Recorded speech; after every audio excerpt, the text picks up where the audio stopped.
Ha recibido la falta. La falta ahora de Maldini, que ve la tarjeta amarilla.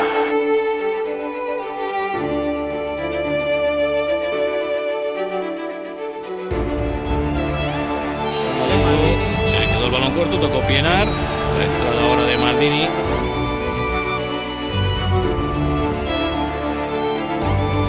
Ese balón cruzado de Alexander Ángel para el Manolo de Bayor, la llegada de Bogué. Va a pasar pensando que había compañero.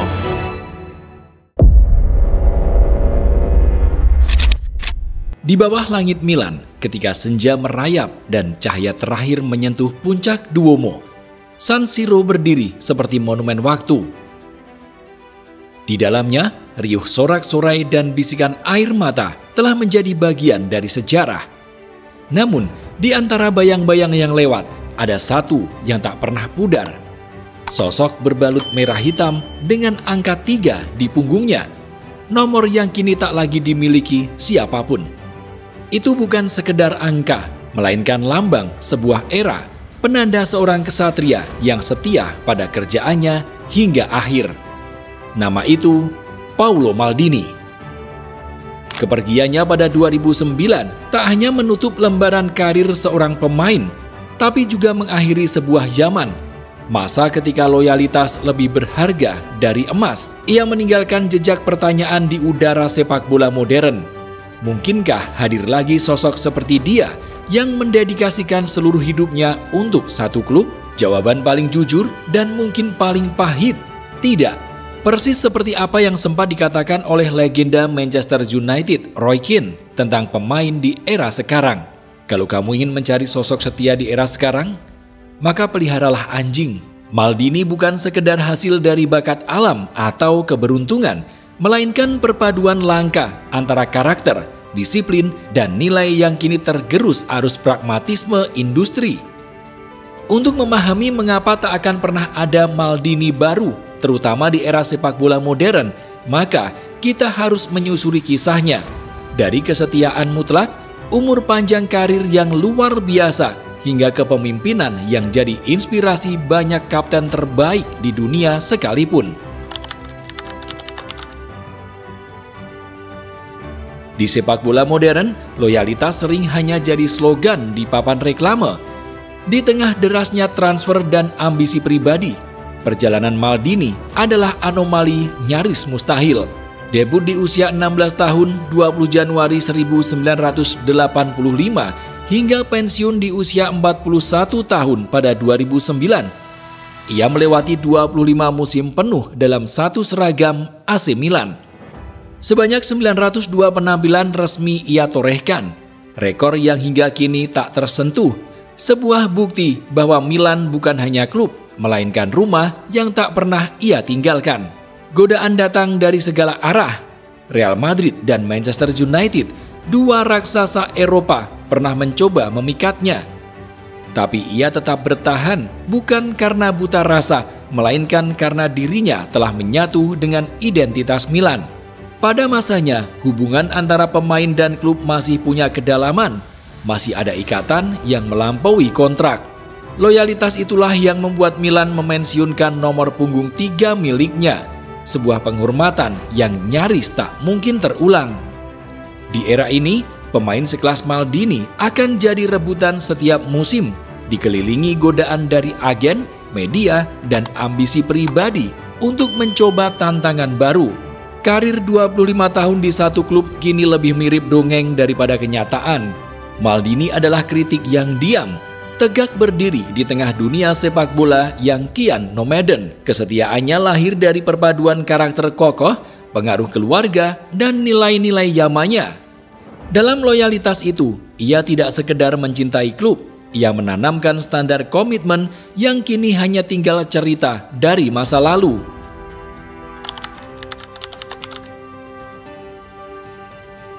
Seperempat abad di level tertinggi adalah capaian yang jarang, tapi bertahan hingga usia 41 tahun di jantung pertahanan AC Milan adalah sebuah keajaiban yang nyaris melawan logika. Di saat kebanyakan pemain sudah lama menggantung sepatu, Paolo Maldini masih berdiri kokoh di garis belakang. Seperti pohon tua yang akarnya menembus dalam, tak goyah diterpa badai. Kekuatan itu tak lahir dari bakat semata. Di balik setiap langkahnya, ada disiplin yang nyaris obsesif, sebuah etos kerja yang tak kenal kompromi. Maldini bukan hanya mengandalkan tubuh yang terlatih, tetapi juga otak yang tajam membaca permainan. Ia memulai karir sebagai bek kanan, tumbuh menjadi bek kiri terbaik dunia, lalu bertransisi anggun menjadi bek tengah saat usia mulai merambat. Perubahan itu bukan sekedar taktik, melainkan seni beradaptasi. Statistik karirnya bercerita, 489 laga sebagai bek kiri, 376 sebagai bek tengah, dan 10 sebagai bek kanan. Ia tahu kapan harus mengubah peran demi tim tanpa kehilangan kualitas. Bahkan saat kecepatan fisiknya menurun, kecerdasan posisinya tetap menjadi senjata utama. Andriy Shevchenko, rekannya di Milan, pernah berkata, "Dia adalah pemain paling pekerja keras yang pernah saya lihat." Cerita lain mengatakan, di awal karirnya, Maldini menghabiskan berjam-jam melatih kaki kirinya hingga setara dengan kaki kanan. Dedikasi yang jarang ditemukan, bahkan di antara pemain top. Longevitasnya adalah buah dari kesetiaan pada detail. Ia membuktikan bahwa keunggulan sejati bukan sekedar warisan genetik, melainkan komitmen untuk terus berkembang hari demi hari. Lebih dari 1000 pertandingan profesional ia lalui, dan di setiap laga itu, Maldini tak hanya bermain untuk menang, tapi juga untuk menjaga kehormatan sebagai warisan. Paolo Maldini bukan sekedar bek. Ia adalah perupa yang melukis keindahan dengan gerak tubuhnya. Di lapangan, ia tak pernah jadi penggempur yang berteriak keras atau penghadang yang brutal. Ia adalah penjaga sunyi yang melindungi gawang dengan otoritas tanpa amarah, mengandalkan antisipasi dan penempatan posisi yang presisi. Filosofinya sederhana namun dalam. Jika saya harus melakukan tackle, berarti saya sudah melakukan kesalahan. Ungkapan itu bukan bualan. Statistik mendukungnya. Dari 1000 pertandingan lebih yang ia mainkan, hanya 3 kartu merah yang pernah ia terima. Bagi seorang bek yang beroperasi di level tertinggi selama 25 tahun, angka itu hampir mustahil. Sir Alex Ferguson pernah tertegun melihatnya bermain 90 menit tanpa sekalipun melakukan tackle. Itu seni, dan dia adalah masternya. Memang, bagi Maldini, bertahan bukan sekedar soal merebut bola, tetapi membaca niat lawan sebelum serangan itu lahir. Gaya bermainnya adalah puncak filosofi bertahan Italia yang klasik, mengutamakan kecerdasan, ketenangan, dan kesabaran. Di era modern, peran bek telah bergeser. Bek sayap harus rajin menyerang, bek tengah dituntut menjadi pengumpan awal serangan. Maldini dengan pendekatan konservatif dan sederhana pada penguasaan bola adalah perwujudan terbaik dari peran yang kini telah berubah wajah.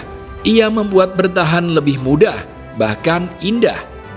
Dan dalam setiap langkahnya ada kesan bahwa ia tak hanya menghentikan serangan, tapi juga menjaga martabat permainan itu sendiri. Seni bertahan ala Maldini kini tinggal kenangan. Sebuah karya klasik yang tak lagi diciptakan di masa kini.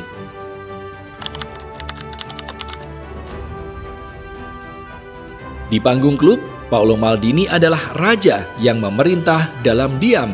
Selama 25 tahun mengenakan lambang AC Milan di dadanya, ia menorehkan 26 trofi mayor, 7 gelar Serie A, 1 Coppa Italia, 5 Piala Super Italia, 5 Liga Champions, 5 Piala Super Eropa, 2 Piala Interkontinental, dan 1 Piala Dunia antar klub. Deretan itu bukan sekedar koleksi perhiasan karir, melainkan cermin dari sebuah dominasi yang nyaris total. Di Eropa, namanya terukir sejajar dengan Francisco Gento sebagai pemain dengan penampilan terbanyak di final Liga Champions, 8 kali. Rekor yang berdiri tegak melawan waktu. Setiap kali ia mengangkat trofi, seolah ia mengukir bab baru dalam legenda Milan. Namun, di balik kemegahan itu, ada satu ruang kosong yang tak pernah terisi, gelar bersama tim nasional Italia. Dalam 126 penampilannya membela Azzurri, ia menjadi kapten di Piala Dunia 1998 dan 2002. Tetapi selalu pulang dengan dada berat. Ia kalah di final Piala Dunia 1994 dan Euro 2000. Dua luka yang tak pernah benar-benar sembuh. Yang paling pahit datang pada 2006. Menolak panggilan untuk kembali ke tim nasional setelah kekecewaan 2002. Maldini saat itu cuma bisa menyaksikan ketika Italia mengangkat trofi Piala Dunia di Berlin. Ironi itu membuatnya semakin manusiawi. Ia adalah juara dalam hampir segala hal, kecuali satu panggung yang selalu ia rindukan. Namun justru kekurangan itulah yang membuat kisahnya terasa lengkap, karena pahlawan sejati bukan hanya diukur dari kemenangan, tetapi juga dari luka yang mereka bawa hingga akhir. Untuk memahami Paolo Maldini, kita harus menelusuri akar yang membentuknya. Ia adalah putra dari Cesare Maldini, legenda AC Milan sebelum dirinya. Namun, warisan yang ia terima bukan hanya bakat. Sejak muda, sang ayah menempanya dengan keras, menghindari segala kesan istimewa hanya karena mereka sedarah. Justru disiplin dan tuntutan itulah yang menanamkan prinsip bahwa setiap pencapaian harus diraih dengan kerja keras, bukan hadiah. Nilai itu ia bawa hingga hari pensiun, bahkan ke babak baru setelahnya. Bertahun-tahun ia menolak tawaran kembali ke Milan karena perbedaan pandangan. Hingga pada 2018 ia menerima peran sebagai direktur teknik. Di sana ia merancang ulang tim dengan keseimbangan pemain muda dan senior, memupuk mental juara yang sempat pudar. Hasilnya, Scudetto 2022, gelar Liga pertama Milan dalam 11 tahun, puncak manis dari visi yang ia bangun. Namun, seperti banyak episode dalam hidupnya, cerita itu berakhir dengan nada pahit. Tahun 2023, ia dipecat karena perbedaan visi dengan pemilik klub, Elliott Management. Bagi Maldini, itu bukan sekedar perselisihan manajemen, melainkan benturan prinsip. Ia memilih mempertahankan identitas klub seperti yang ia yakini, walau harus meninggalkan rumah yang telah ia jaga seumur hidup. Keputusan itu menegaskan bahwa loyalitasnya bukan pada logo semata, tetapi pada gagasan dan nilai yang dibawanya. Ia tak gentar berpisah demi mempertahankan keyakinan. Di balik ketenangan wajahnya, ada sosok yang tak akan tunduk pada siapapun yang mencoba mengubah esensi dari apa yang ia perjuangkan. Paolo Maldini adalah karya tunggal yang lahir dari perpaduan bakat, disiplin, kesetiaan, dan nilai-nilai yang kini nyaris punah. Ia adalah one club man sejati, kesatria yang menolak godaan uang dan gemerlap panggung lain demi satu panji. Di tangannya bertahan menjadi seni yang anggun. Di pundaknya, kepemimpinan menjadi teladan yang tenang. Di zaman ini, ketika nilai pemain sering diukur dari harga transfer dan jumlah pengikut di media sosial, sosok seperti Maldini adalah fajar yang tak akan pernah terbit lagi. Nomor punggung 3 miliknya telah dipensiunkan, namun jejaknya tetap hidup. Bukan hanya di dinding-dinding San Siro, tetapi juga di hati mereka yang percaya bahwa kebesaran sejati tak selalu berteriak lantang.